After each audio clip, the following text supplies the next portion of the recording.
Mbithe, and my name is Amos Ndung'u, General Manager Investments, Kenya Power Pension Fund. So our experience has been a bit different from the market, given that we've been in the property space for quite some time. So if you've ever seen the Sakile Properties brand, that's owned by Kenya Power Pension Fund. So how our experience has been, we've had an exposure in property since now over like 2 decades.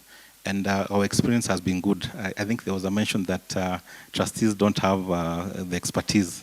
I tend to differ because I think we have successful projects and we've been able to get a good return.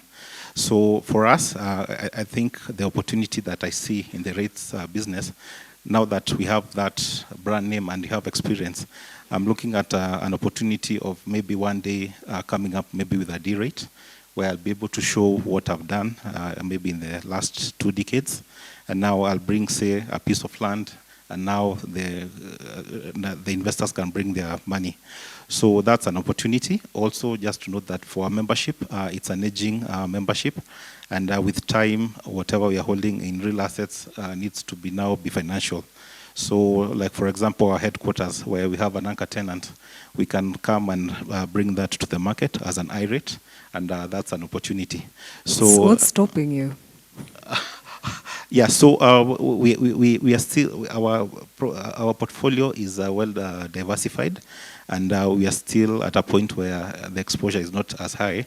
So for the current liquidity, we have other assets in the traditional space, and also in the money markets. So we are not yet at that point. But maybe in another 10, 15 years, it's a space that we need to venture into. But just note that REITs is not the only option that we have. We've seen schemes being bought off by sponsors. We've seen schemes going directly to the market, and they get buyers. So what our prayer will be maybe is to streamline the process and make REITs a very favorable opportunity, such that when that time comes, it will be like our #1 option. Yeah. Thank you so much. I'll come back to you on what it would take in terms of returns. We have Mr. Ngatia Kirungie, who's the head of Secretariat at KEPFIC. What are some of the challenges and opportunities based on the issuances in the market? And from where you sit, what would it take to get us to 400 billion shillings worth of REITs that are listed in our markets today? Thank you, Mbithe. So first of all, my name is Ngatia Kirungie. I am the head of the KEPFIC Secretariat. KEPFIC stands for the Kenya Pension Fund Investment Consortium. Our chairman was up here just before lunch, Mr. Calvin Nyachoti. And what we have done with KEPFIC is we have brought the local pension schemes together to jointly assess and hopefully invest into alternative assets. That includes REITs, includes infrastructure, private equity, and the likes.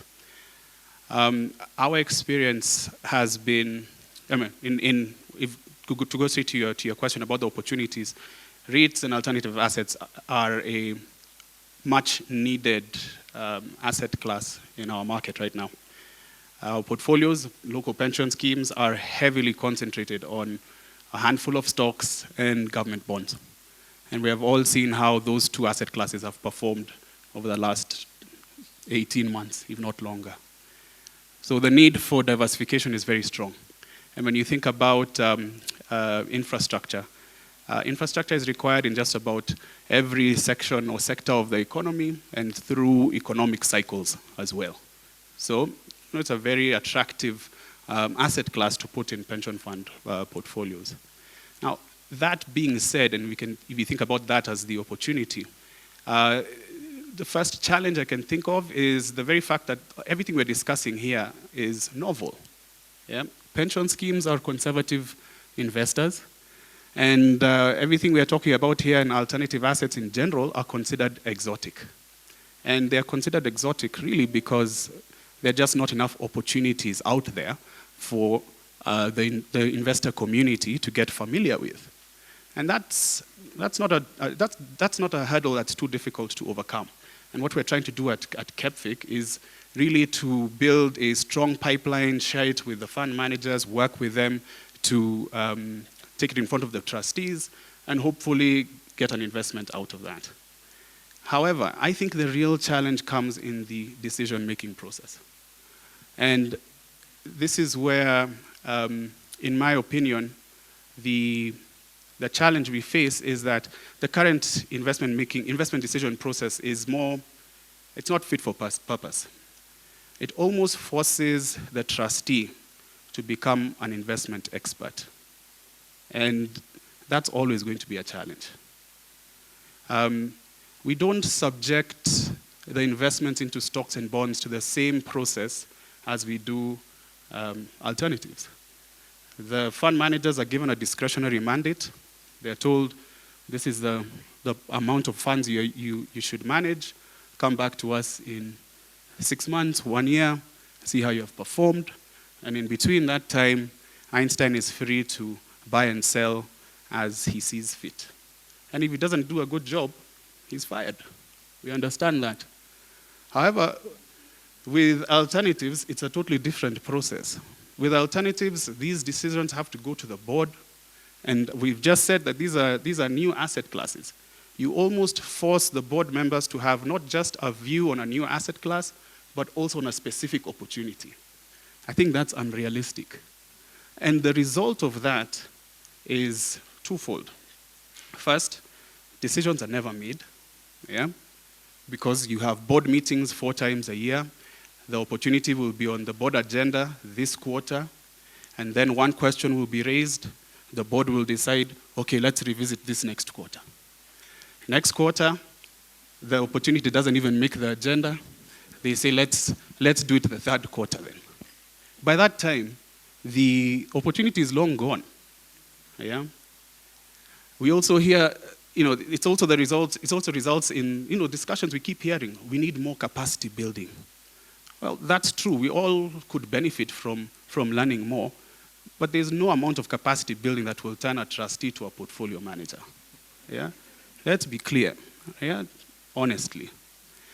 What is needed is for the trustees to empower their fund managers more, to give them these discretionary mandates where they can make quick decisions when the opportunities arise. And they will be evaluated on that. The trustees, I believe, should lean onto the skill set of their fund managers as they do with stocks and bonds. So it's kind of perverse. It's kind of it's strange that for the more complicated of assets, you are not relying on the fund manager. No wonder we're not seeing this number going as high and as fast as we'd like it to.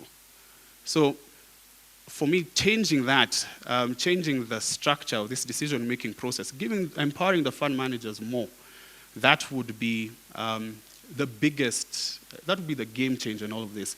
And if we subjected stocks and bonds to the same process, it would be the same. Einstein would go to his clients tomorrow and say, I want to buy Safaricom. And his clients would say, but there's some noise on Twitter about this. I heard about Ethiopia. Why don't we just park it? And they would never buy Safaricom. Yes. Okay. And if they ever did, maybe they would buy 50,000 shares. So trustees are not portfolio managers, and I think it's unfair on them for us to put that responsibility on their shoulders. They should outsource it to the fund managers in the room, and I think from there you will start to see the real increases in asset allocation to these asset classes. Thank you for that. I can see Elizabeth smiling. So if that responsibility is outsourced to you, what kind of assets would you like to see in a REIT that would make sense? And you've also been in the industry for a very long time. So looking at the past and looking at where we want to go, when we look at the asset classes and the opportunities that come into REITs, how do those need to look like? And if the mandate for the fund manager is expanded, what would then need to happen to move us forward? Please introduce yourself and you can give us your comments. All right, and good afternoon, everybody. My name is Elizabeth Irungu. I work with Absa Asset Management, the subsidiary of Absa PLC. And our work is to empower Africa and to bring real, greatness to Africa. So I'm very excited with this conversation. To your question around, fund managers being empowered, being given the ability to make these decisions, I do think that the law gives us the power. I think we just haven't found the nexus between the trustee and the manager. to actually click and move. We must convince, we must bring them to speed, and it's a hard duty, and I think the deterrent has been that whole thing of interactions which are quarterly. So you really are having very rushed conversations around very tough decisions that have to be made, but they're made in a forum of 1 hour and everybody is in a rush. So I think the structure of the trustee is overbearing to the holders, in my opinion.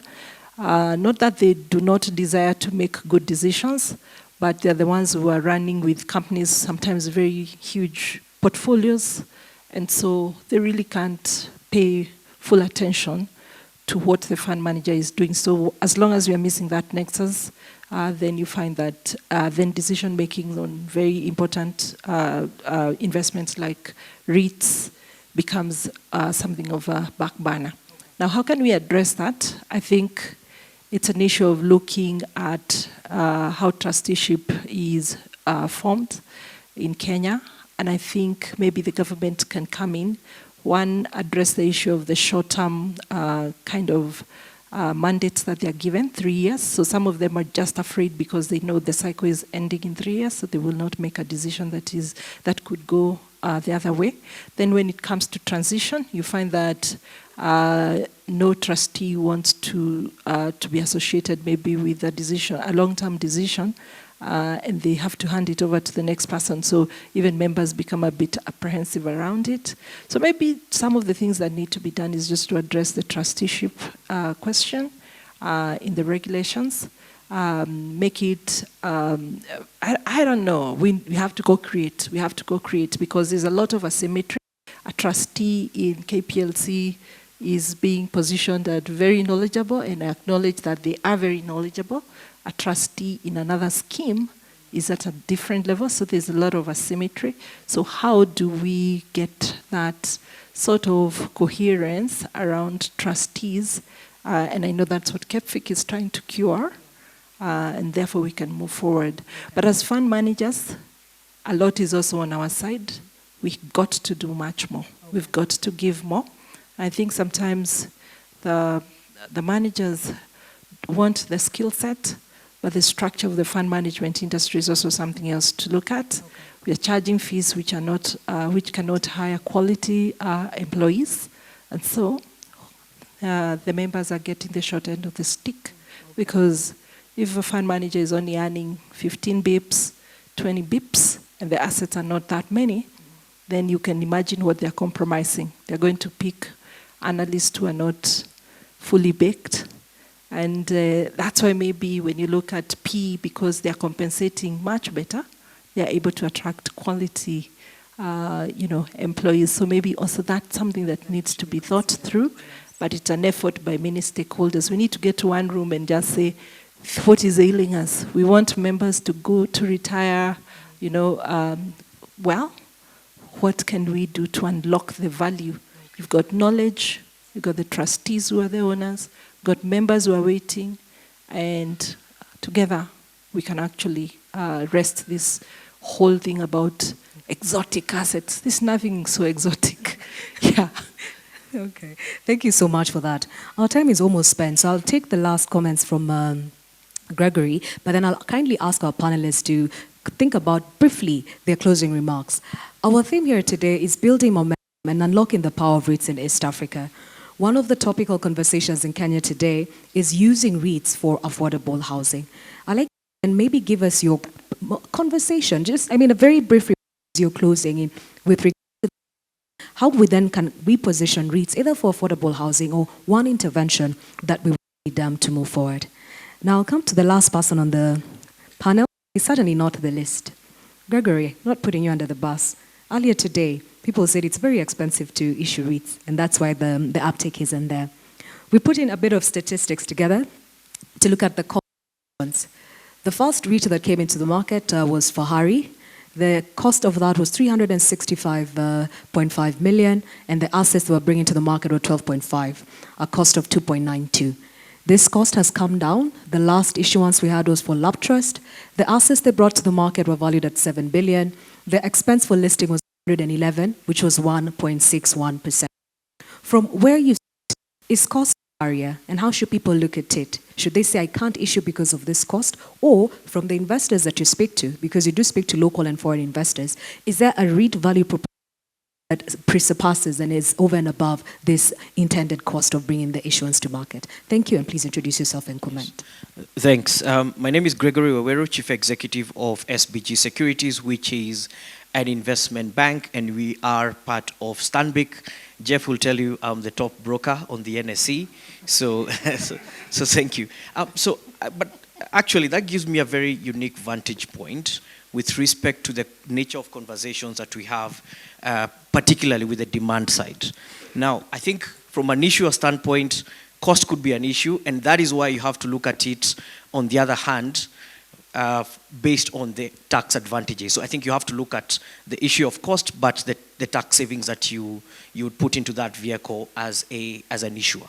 Now, I think the demand side issue are actually more important to address. I think you've heard about the frictions between, the fund manager and the trustees. I think Matthew will tell you, in fact, when I went to the market for the Acorn Green Bond, fund managers were asking us to, actually trustees were asking to meet us as advisors. I have never met a trustee in my life. Before that, I had to see a trustee in plain sight. But that tells you the kind of world we're in today. I think we have to really work on the underlying issues between the trustees and the fund managers. And actually my first observation was, I think there was this issue of suspicion. Not that they don't believe the transaction is there, but they actually really wanted to understand a lot of things, which actually they could have sought and received that information from the fund managers. Now, from an advisor perspective, we look at transactions.